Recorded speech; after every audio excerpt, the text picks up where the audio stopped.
તો બનાસકાંઠાના વાવ અને થરાદ જિલ્લામાં વરસેલા કમોસમી માવઠાએ ખેડૂતોની ચિંતામાં વધારો કર્યો।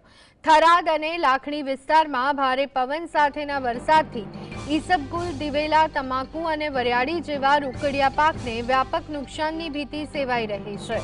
કુદરતના આ પ્રકોપથી જગતનો તાત ફરી એક વખત મુશ્કેલીમાં મુકાયો છે।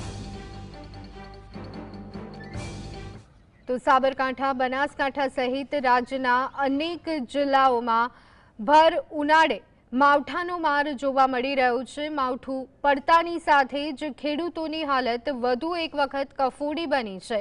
બનાસકાંઠાના વાવ અને થરાદ જિલ્લામાં વરસેલા કમોસમી વરસાદને કારણે ખેડૂતોના પાક બરબાદ થઈ ગયા છે। તૈયાર થયેલા પાક પર માવઠાના મારના કારણે સ્થિતિ અત્યારે હાલ ખેડૂતો માટે વિકટ બની છે। થરાદ અને લાખણી વિસ્તારમાં ભારે પવન સાથેના વરસાદથી ઈસબગુલ, દિવેલા, તમાકુ અને વરિયાળી જેવા રોકડિયા પાકોનું વ્યાપક નુકસાનની ભીતિ સેવાઈ રહી છે। ખેડૂતના માથે વધુ એક વખત આફત જોવા મળી રહી છે।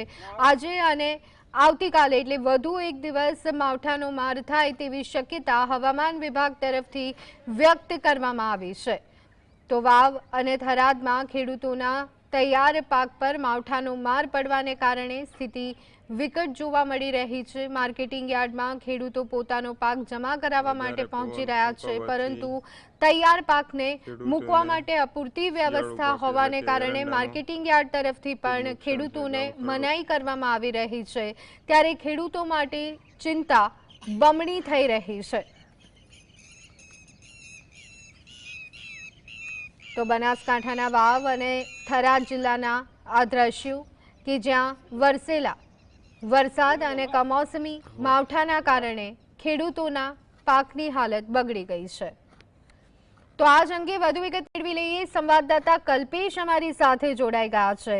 કલ્પેશ, સમગ્ર બનાસકાંઠામાં માવઠું, ત્યારે વાવ અને થરાદ જિલ્લામાં ખેડૂતોની હાલત કફોડી, પાકને સીધી અસર, શું વિગતો?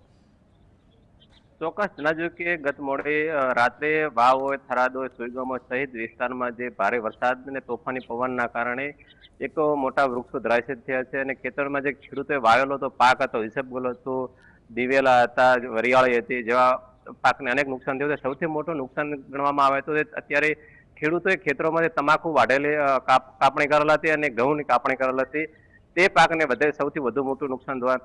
ખાસ કરીને વાત કરવામાં આવે તો જે ખેડૂતો જે ખેતરની અંદર વસવાટ કરે છે ત્યાં પોતાના રહેણાંક માટે જે પતરાના શેડ બનાવીને રહેતા હોય છે તે પણ પતરાને ક્યાંક ને ક્યાંક નુકસાન મોટા પ્રમાણમાં થયું છે અને ખેડૂતોને પારાવાર અત્યારે હાલ આ જે ભર ઉનાળા જેવા તોફાની પવનના કારણે જે ભારે વરસાદ થયો તેના કારણે નુકસાન થયું છે। જી બિલકુલ, આભાર કલ્પેશ સમગ્ર માહિતી આપવા બદલ। એટલે કે એરંડામાં ખૂબ નુકસાન છે, ગામ ખરડો